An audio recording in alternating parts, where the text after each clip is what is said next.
ნაციონალურ მოძრაობაში მიმდინარე პროცესები, რომელთაც დაიწყო პრინციპში პოლიტიკური წელი.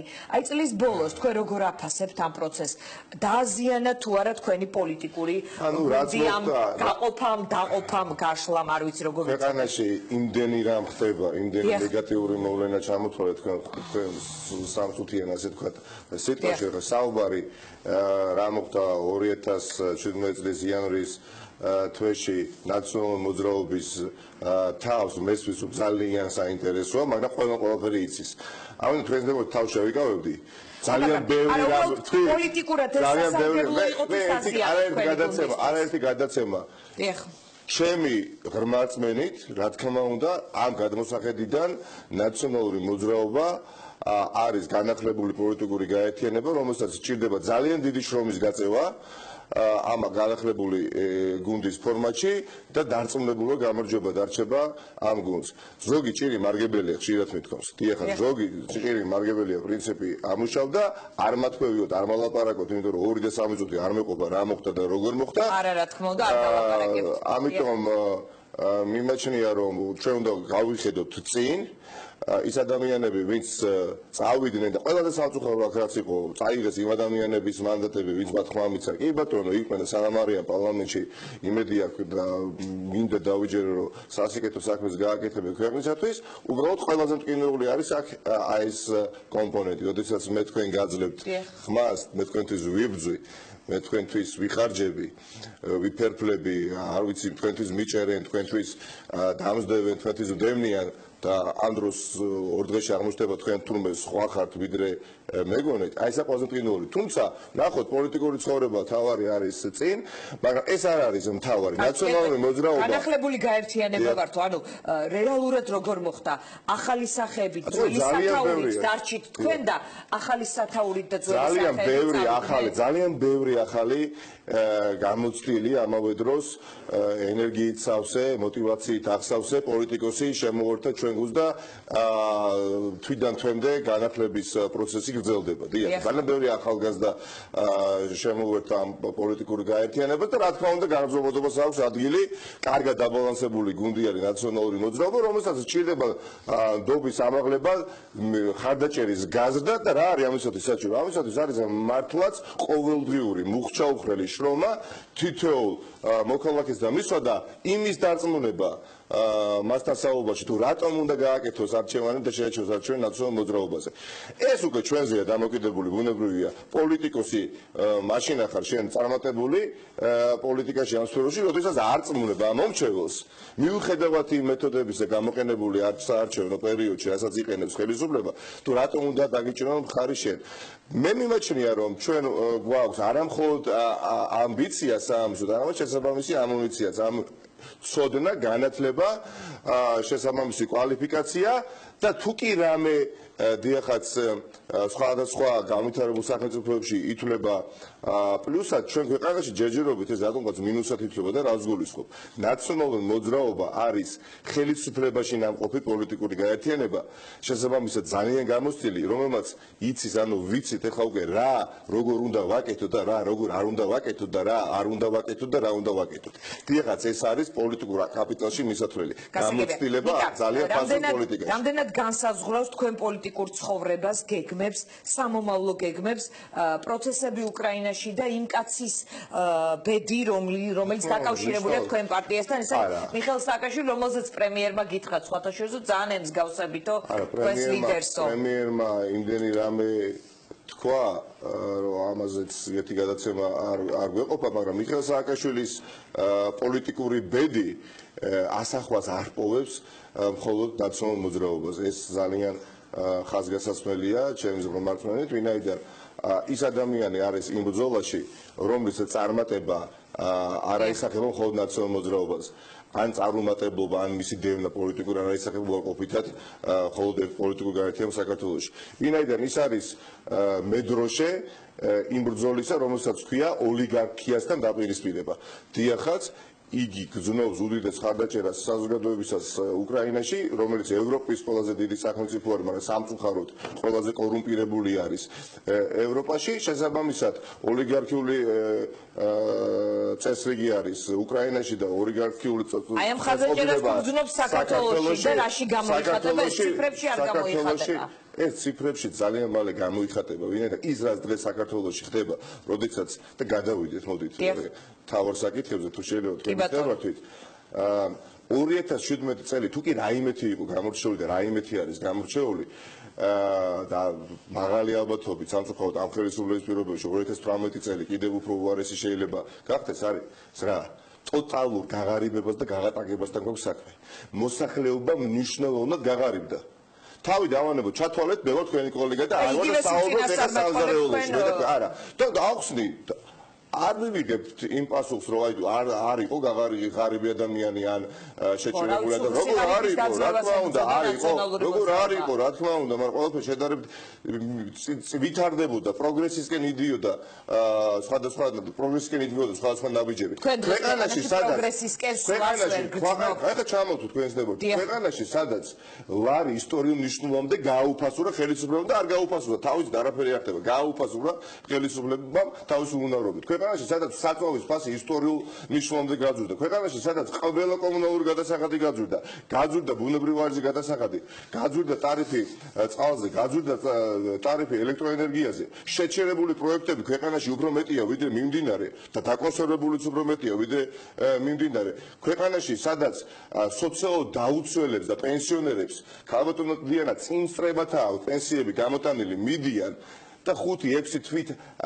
წინსწრებ პენსიას იღებენ. იმისათვის რომ გადარჩენ. შედით აგრარულ ბაზარში.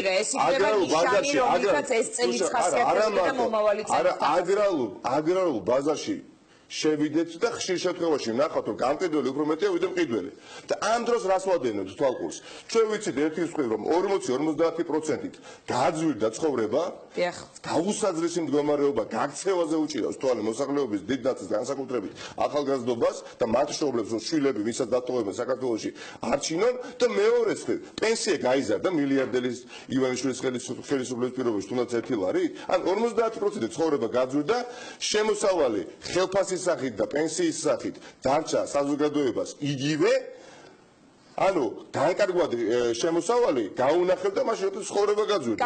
ეს ერთი და მე არ შემიძლია ხაზი არ გაუსვა იმ უპასუხისგებლო და დიახ რა არის თუ არ არის ეს უნამუსო განცხადება, როდესაც გამოდის ქართული ოცნების მთელი რიგი ასე ვთქვათ წარმომადგენლობა ლიდერების მონაწილეობით რა თქმა უნდა და ამბობენ რომ 2017 წელს კერძო სექტორში დასაქმდა 133,000 ადამიანით მეტი.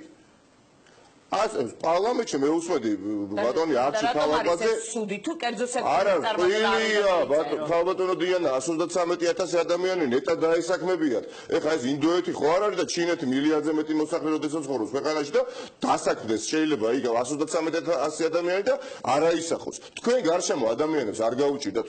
თქვენ გარშემო ადამიანები არ გარბიან ამ ქვეყნიდან. თქვენ გარშემო ადამიანები გარშემო უჭირთ ადამიანებს. ყველა დიახ, იმიტომ უიმედობა არის ყველაზე ნიკა, მოდი შევაფასოთ რახან გასაგებია. გავასვოთ, ყველაზე მეტად სამწუხარო არის ის რომ შანსსაც კი ვერ ხედავენ უკეთესი ხვალინდელი დღის ამ ხელისუფლების პირობებში და მეორე მხრივ ხდება კორუფცია მწალეკა უკვე ხელისუფლება და თუ კი 3 წლის წინ ხელისუფლება შეეძლო მოეთქმულებია მოსახლეობა იცით რა ჩვენ არა ვართ კორუმპირებულები ჩვენ კორუფცია მოვსმეთ წვრილმანი კორუფციაც კი იდგავს ფეხს ეკონომიკის სამინისტროში ყველამ ვიცით ხომ არსებობს სამსახურის სამოქალაქო საავიაციო დეპარტამენტის საკითხი რომლის თანამშრომლებიც იგებენ ინვესტორისგან $10,000 რომ უბრალოდ შეახვედროს საკუთარი ხელმძღვანელი. გამოდით პრემიერ-მინისტრი და საუბრობს აბსოლუტურად არ არის ეხა პრიორიტეტული ეს საკითხი, მაგრამ მნიშვნელოვანია ხის ჭრას უცხადებთ ომსო განაცხადა ბატონმა კვირიკაშვილმა. სინამდვილეში რა ხდება? ბატონმა კვირიკაშვილმა თავად გასცა ივანიშვილის კომპანიაზე ატუზე ხის ჭრაზე უფლება 3,500-ზე რაჭაში შაურის ტბის მიმდებარე ტერიტორიაზე, სადაც სრული პასუხისმგებლობით შემიძლია განაცხადა, რომ შევარდნადეს დროსაც არ ეჭებოდა. მანამდე აკეთებდა იგივეს და მაგალითად ივანიშვილი აკეთებდა. არ გვაქვს ბევრი დრო. ის თავარი მოვლენა რომ დავასახელოთ უბრალოდ კრიმინოგენულ ვითარებაზე. დიახაც, როდესაც საუბრობთ ჩვენ ვაჯამებთ წლის მოვლენებს, რომ მინდოდეს ვერაუვლი გვერდს კრიმინალურ ვითარებას. კრიმინოგენული ფონი არათუ მძიმდება, მართლაც უკვე ხელშესახებად გაუარესებული არის. შეიარაღებული ადამიანები გადაადგილდებიან ამ ქალაქში ისე როგორც თქვენ კალმისარი გიჭირდა რეიდების პრაქტიკა დასრულდა რეიდი ისე როგორც დასრულდა და რა გვერდითი ეფექტები მოყვა ამას ჩვენ თვალყურს ვადევნებდით, მაგრამ 2 და 3 დღეში ჩადენილი დანაშაულთა რაოდენობა კიდევ უფრო გაიზარდა და ვიხილეთ დიახაც, ვიხილეთ ადამიანი, რაც არ უნდა მოხდარიყო საკუთარ სახლში, საძინებელში, ლოგინში ჩაცვლილი შუგახვეტილი 19 წლის ბიჭი. მუხტარლი საკუთარ რაიონის საცხოვრებელი რაიონიდან თბილისის ცენტრიდან გაიტაცეს ისე, რომ ყველა კამერა აღმოჩნდა წაშლილი. ყველა რეზონანსულ საქმეზე ეს ხელისუფლება აკრობს, რა თქმა უნდა, აკრობს და შლის ყველა ვიდეო მტკიცებულებას.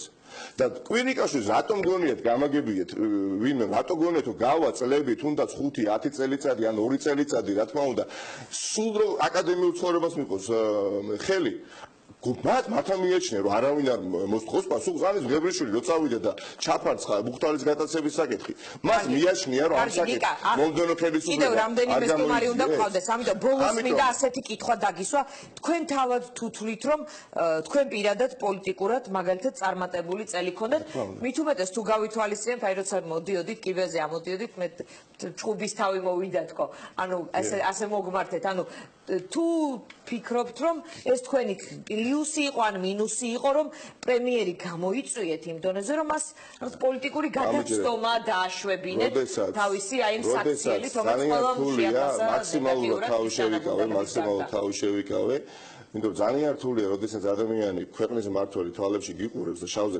გეუბნება თეთრს, გეუბნება რომ ქვეყანაში არ არის გაჭირვება, გეუბნება რომ ეკონომიკა ვითარდება. ვარი კი უფასურდება, მაგრამ ეკონომიკა ვითარდება. თქვენ საკმაოდ აგრესიული ადამიანი არა აგრესიული კითხვები და ვიქნები დამიჯერეთ. ვერც ერთი შეიძლება პოლიტიკოსი ვერ შემეჯიბროს დავარცხნილ და დაშაქრულ საუბარში.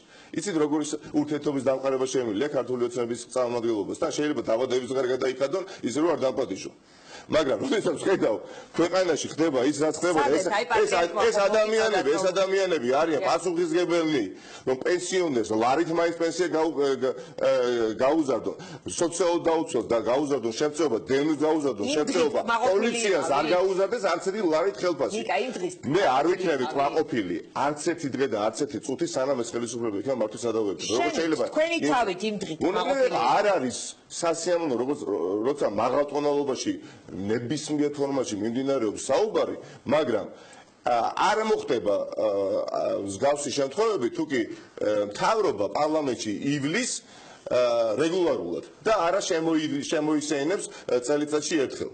დიახაც, იმიტომ რომ როდესაც ისინი ივლიან საერთოდ 4 წელიწადში ის მწვავე კითხვები გადანაწილდება და მათთვის უკეთესია და უმჯობესია შემოიღოს. და ერთიანი შეტევის ობიექტები არ იქნებიან და შესაძლოა რეაგირებაც. როდესაც ფეხად გეკითხებით მუხტალის საკითხთან დაკავშირებით, როდესაც პენსიაზე გისმენთ კითხვას, როდესაც კორუფციულ კონკრეტულ ფაქტებს მოვიყვანდა თქვენ ამაზე ისე საუბრობთ, თითქოს პრემიერ-მინისტრი არ იყო და იყოთ უბრალოდ მამაჩემი, რომელიც არც უნდა იყოს საქმის გულში რა ხდება ქვეყანაში სამთავრობო რგოლებში.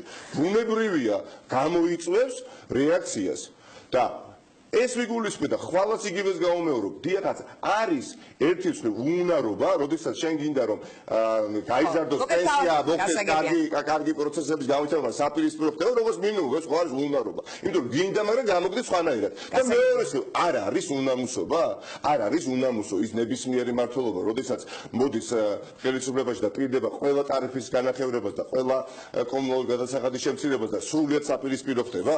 გასაგებია, დიდი მადლობა. მთავარი მივხვდი რომ თქვენ სულ ისეთი არ ხართ როგორც იმ დღეს იყავით პრემიერთან ძალიან ტკბილი და კარგი სამეგობროც ხართ გააჩნია სიტუაციას დაბადების დღეს არ გადაიხდით უჩემოსო ხელისუფლებას არიან მამნებელი ადამიანები და რა თქმა უნდა არიან ადამიანები რომლებიც შეიძლება ნორმალურ ასე თქვა პროფესიონალებად ჩაითვალონ და არავინ არაფერს არ ეკითხება გადაწყვეტილების მიმღებები არიან არათუ უნაროები არათუ ბოდიშით შორს სინდისისგან არამედ ხშირ შემთხვევაში არიან მავნებლები.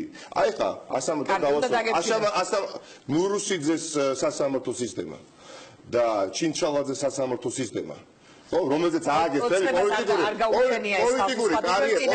კარიერა ააწმეს ლევანდელმა ხელისუფლებამ მაშინ როდესაც ისინი იყო ოპოზიციაში და რა თქმა მოვიდნენ ხელისუფლებაში და ეს ადამიანები დააწინაურეს სასამართლო ამ ადამიანებს ჩააბარეს მაშინ ისინი თუ იყვნენ რიგითი მოსამართლეები დღეს არიან უნდა დაგემშვიდობა წარმატებულ მიხეილ სააკაშვილის საქმეზე მოსამართლე რომელიც მას ასამართლეს, იმიტომ რომ შეიწყალა 180-მდე ადამიანი და გამოიყენა თავისი კონსტიტუციური უფლება მოსილება, ვინ იცით არა, ვინ იცით უბრალოდ ვინ? ადამიანი არევალზე გვარად, რომელიც იმ რიგში იყო მოსამართლეების, რომელსაც აძაგებდა მთელი ქართული ოცნება. და დღეს თუნდე არის სიძისიერი მოსამართლე. დიდი მადლობა ნიკა მელიას წარმატებებს და კარგ ახალ წელს გისურვებ თქვენს ოჯახთან ერთად.